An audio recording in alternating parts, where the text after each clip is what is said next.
akhirnya nih kalian berdua bergabung bersama, terus menciptakan bahasa gaul dan akhirnya sekarang booming banget dan viral. Bagaimana perasaan kalian berdua? Dari Tante Debbie dulu. Kalau Akika sih sebenarnya surprise banget, karena memang benar tadi yang kamu bilang bahwa masa pandemi ini kita kan tujuannya menghibur diri sendiri yang utama. Terus ya kalau yang lain jadi terhibur kan jadi bonus ya gitu. Nah jadi surprise banget. Eke juga baru tahu kalau ternyata bahasa gaul itu nyampe ke generasi sekarang.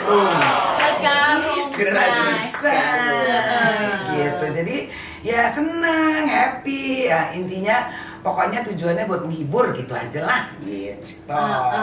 Kalau diri New? Kalau diri gue seneng banget karena ini kan apa namanya bahasa. Jangan sombong lo, jangan sombong. Gak, gue gak sombong. Jangan sombong, lu biasa mau sombong. Gak, gue gak sombong. Gak, gue gak sombong saya kan, gue cuma angkuh aja. Enggak jadi gue seneng banget karena ini bahasa yang terkenal di tahun 90-an kan. Di tahun 90-an tuh gue lagi besar-besarnya. Jadi ketika gue ngomong bahasa ini ke Tante Debbie itu kayak balik lagi gitu. Kayak waktu zaman gue SMP balik lagi gue bisa ngomong baca bukunya gitu. Jadi apalagi gue langsung ketemu sama yang punya bahasa ini. Pencipta Kama Sutra bahasa gaul alias kamus bahasa gaul. Kamus bahasa gaul, Kama Sutra. Biasanya bibirnya pasti ya dulu olahraganya polo air ya. Polo air kan gerak-gerakannya kan gitu. Iya. Polo air. Ya ada ini ya, dia pengen dia punya emak kayak gini. Ntar nanti anak gue pasti punya emak kayak dia. Amin. Itu ada nanti ya kan. Ntar anak gue juga pengen maknya kayak gini juga. Anak kucing. Aku mau ngecek aja darahnya bapak enggak dia. Lahirnya gue lepeh. Enggak, cuma bela diri. Amuba dong. Aduh. Alien dong saya. Iya gitu, jadinya ya udahlah gue sekarang sih gue enjoy aja apa yang ada biarpun gak dinyanyi ya. Banyak kan yang bilang kayak udah lu nyanyi lagi lah, suara lo kan Bagaskara, maksudnya gue pengen banget dihibur lo nyanyi lagi gitu. Tapi buat sekarang nggak ada say gitu kan, live music masih belum boleh buka gitu. Jadinya sekarang gue hibur lo dengan kebejongan gue dulu aja gitu. Ada suara gue. Ya udahlah gitulah nanti aja. Ada keinginan gak sih lo bikin album gitu? Kalau nggak ikutan Indonesian Idol kek? Kalau kan gue udah dulu di Belanda kan, Eko dulu tinggalnya di Belanda, ya kan? Gue dulu ikut The Voice of Holland, Emberan. My baby left me so dry to the bone and left me alone. Oh, cuman Bencong ini berprestasi ya? Kata Kak Igun aku tuh cong-cong berprestasi. Wow. Iya. Kan The Voice in Netherlands. Iya. The Voice of Holland. Terus akhirnya lu sampai mana? Itu kayak Spy Suchen deh beneran. Pada pakai bajunya hijau. Iya. Lu sampai mana? Gue cuma sampai blind audition, cuman nggak masuk terus tapi kan sebelumnya itu udah ada audisinya gitu ya. Udah akhirnya gue nyampe sana pun dengan susah payah gitu, dengan gue suruh nyanyi gitulah audisi banyak gitu. Cuman nggak muter kursinya, nggak ada muter jadi gue juga balikin sendiri gerak gitu. Bekarat kursinya. Iya, kursinya bekarat jadi nggak bisa muter gitu. Tapi kayak your last bitch gitu. Dane. Tapi kenapa di Belanda sih? Kenapa lo nggak coba di Indonesia gitu loh? Ya karena gue waktu itu sebenarnya gini, gue tuh kayak kurang gue tuh agak kurma plus ya, alias kurang sama yang reality show gitu. Karena gue tahu tuh somehow tuh udah udah scripted, udah apalah segala macam gitu. Jadi gue waktu itu sebenarnya didaftarin sama temen gue. Gue didaftarin, terus udah kayak gitu, gue udah siap-siap aja mau divaksin. Kok? Enggak, maksudnya daftar vaksin. Enggak, jadi maksud gue kayak gue didaftarin, tiba-tiba gue dapet email. Dapet email dari itu The Voice. Gue bilang, kok The Voice? Terus udah gitu ada namanya Aditya Almansyah P. Iya kan? Terus Elman gitu, terus gue buka P-nya kan Peres. Iya, Putri. Putri sebenarnya. Iya, Putri. Nah, terus udah pas gue buka, selamat Anda berhak mengikuti The Voice di babak berikutnya. Gue kayak gue nggak pernah loh gitu. Jadi teman gue tuh ngirimin YouTube gue pas gue lagi nyanyi. Dikirimin terus bilang di inbox gue kok ada gini. Gue bilang, ya udah deh. Terus udah kayak gitu gue telepon orang ini bener nggak kan, gue telepon stationnya. Terus udah gitu iya ini lo dan segala macam, lo tuh didaftarin sama sih ada namanya Doni Fernianto, teman gue. Dia X Factor top 5 di Belanda. Wow, thank you Doni. Thank you Doni. Sekarang udah di Indonesia, dia di Surabaya. Nah terus udah kayak gitu akhirnya gue ikut gue ikut lagi, dan udah kayak gitu dia bilang gini, suara lo bagus tapi lo gak bisa bahasa Belanda. Waktu itu bahasa Belanda gue masih terbata-bata nih. Sayang banget nih. Nah itu dia pertanyaan gue, lo di Belanda berapa tahun dan kenapa akhirnya lo balik ke Indonesia? Gue 9,5 tahun. Ngapain lo di situ? Kucing, bercanda kucing. Iya, kan si kucing dari rambut tuh juga kucing. Enggak. Gue di sana tuh kuliah S1, S2 gue abis itu ambil intercultural communication. Jadi komunikasi antar budaya gitu. Jadi pamannya kayak Jambu Luwuk pingin merger sama apa gitu. Nih Jambu Luwuk nih, kita lagi di Jambu Luwuk nih kan, merger sama siapa, terus udah kayak gitu pamannya hotel luar, hotel Jerman gitu. Cultural issue apa yang bisa mereka temui dan apa clashnya dan gimana cara solusinya. Gitu. Pintar juga ya baca ini. Cong prestasi, Congsi ya kan, Cong berprestasi. Nah abis itu S3-nya dong, S3-nya. S3-nya ada S3 lagi Rusai. S3-nya bahasa Gue juga gaul. S3. Apa lo? Gue sih SD SMP SMA.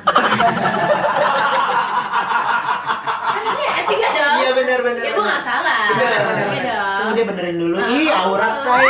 Roknya ya say. Iya, rok Eko. Terlalu spansi ya pakai Iya, aduh. Jati warna dingin deh. Lain kali pakai yang split. Nah, akhirnya lo S3 nih bahasa gaul.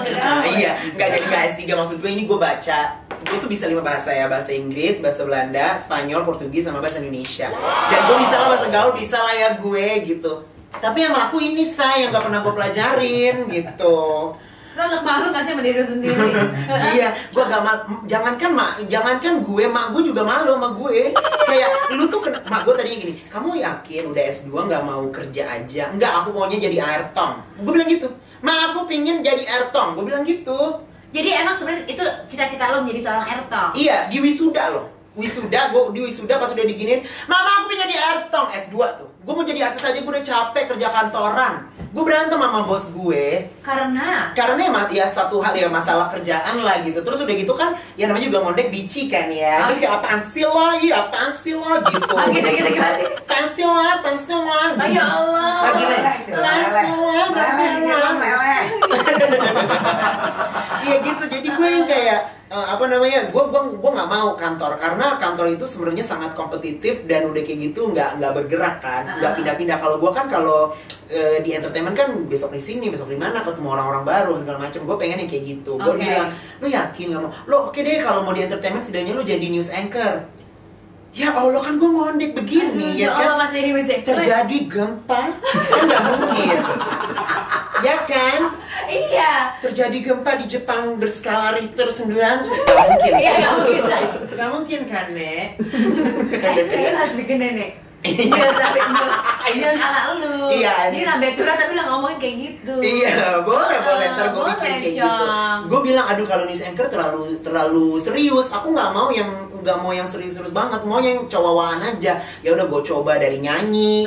Gue setiap nyanyi abis itu kan gue ada gitu. Iya, tapi lu emang jago hosting menurut gue, karena lu bisa bikin engage bersama orang-orang yang lagi nonton sama lo. Tapi anyway, pada Baswe, ini pertanyaan gue sekali lagi, kenapa lu nggak ikutin Indonesian Idol? Iya, karena aku udah tahu The Voice, maksudnya reality show, maksudnya music reality show tuh kayak gitu. Jadi kayak ya udahlah, gue pengen mulai dari awal aja, tapi dengan usaha gue gitu. Karena banyak teman-teman gue yang idol gitu, yang The Voice gitu ya, pas dia keluar atau menjadi pemenang ya mulai lagi dari awal gitu. Emang ya itu menurut gue adalah platform lo untuk bisa belajar, untuk bisa naikin nama lo. Tapi pas lo keluar belum tentu lo bakalan bisa seterkenal yang apa yang lo pikirkan gitu sih kalau menurut gue. Oh begitu.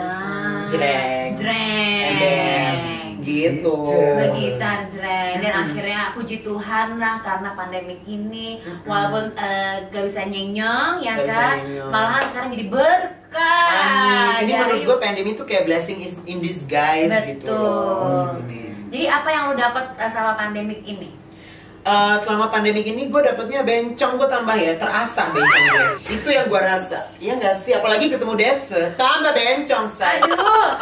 Nah, akhirnya kenapa lo bisa ngomong sama Tante Debbie? Jadi gini, waktu itu banyak orang yang bilang bikin kamusnya dong, bikin kamusnya. Karena waktu itu kan sempat viral, terus udah gitu, lucu banget bahasanya, bikin kamusnya dong.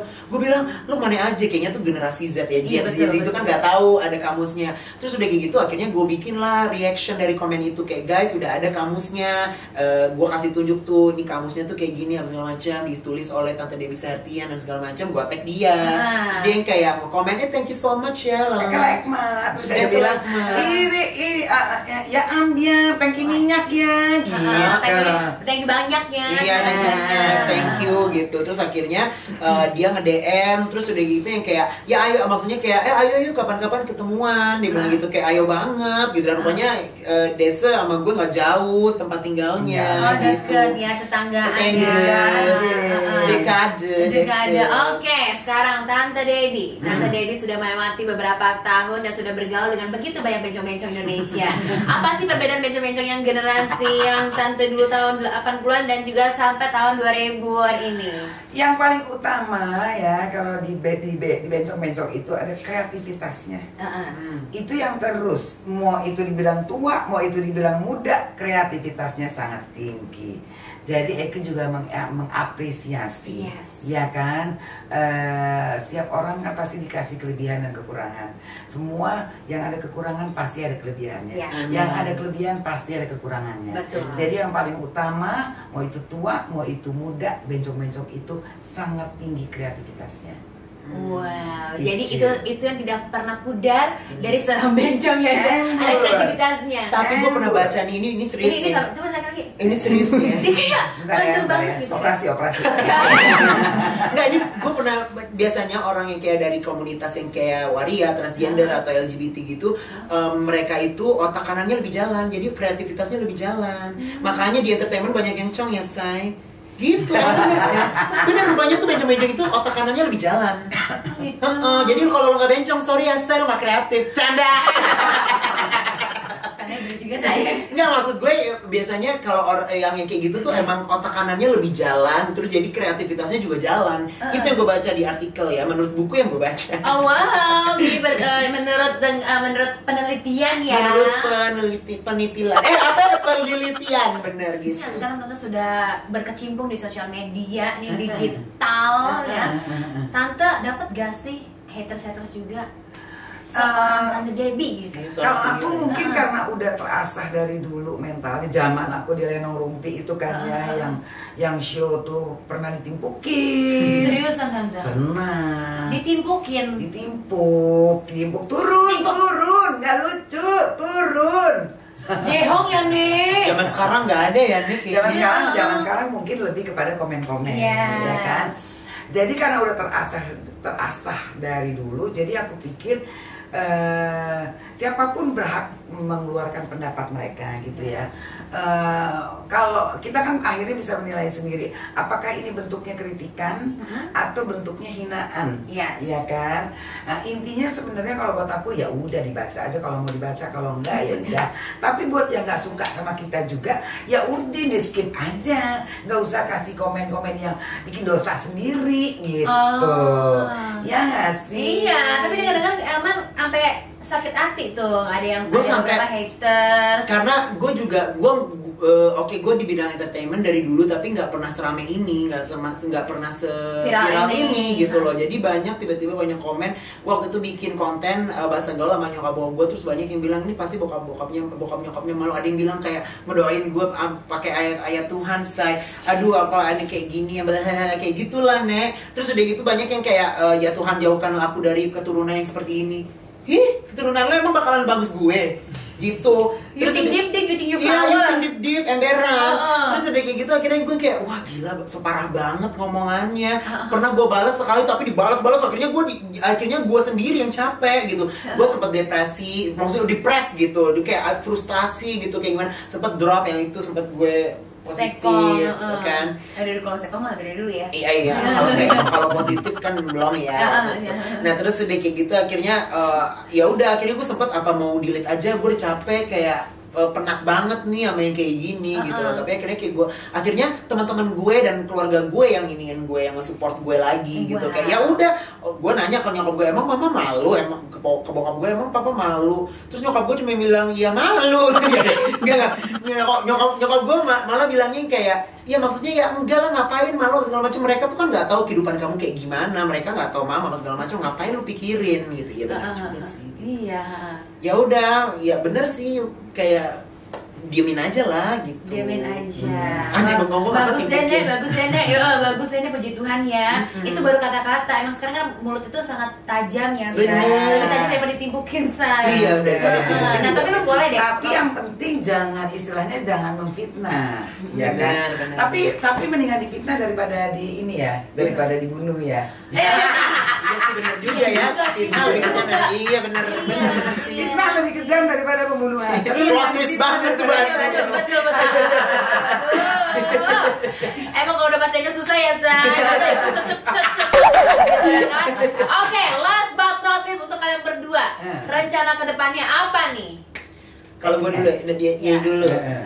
Kalau Eke, sekarang Eke kan intinya sekarang ini kan mengalir, ya mengalir aja karena situasi seperti ini juga there's nothing we can do, ya kan? Ya udah ngalir aja, ngikut aja sama arus gimana.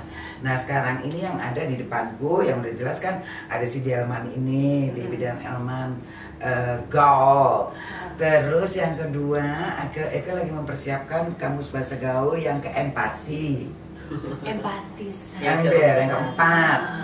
Jadi itu aja sementara ini, selainnya ya sebagai ibu rumah tangga dan emak ya merawat keluarga gitu. Oke, pokoknya jalanin aja apa yang ada di depan ini ya. Kalau Elman sendiri? Kalau gue pastinya gue pengen ngegodok Delman Gaul ini. Gue pengen terus, kalau bisa gue berharap banget bisa dibeli TV atau radio atau apa terserah gitu. Amin. Yang penting gue pengen perbanyak dan di sini tempat gue belajar juga hosting apa segala macam, karena kan emang gue bisa cus tapi gue pengen banget belajar apalagi dari senior kan. Biasa kan juga nge-host gitu. Bukan lagi bubuk kelat-kelat. Emburan terus udah gitu ya udah.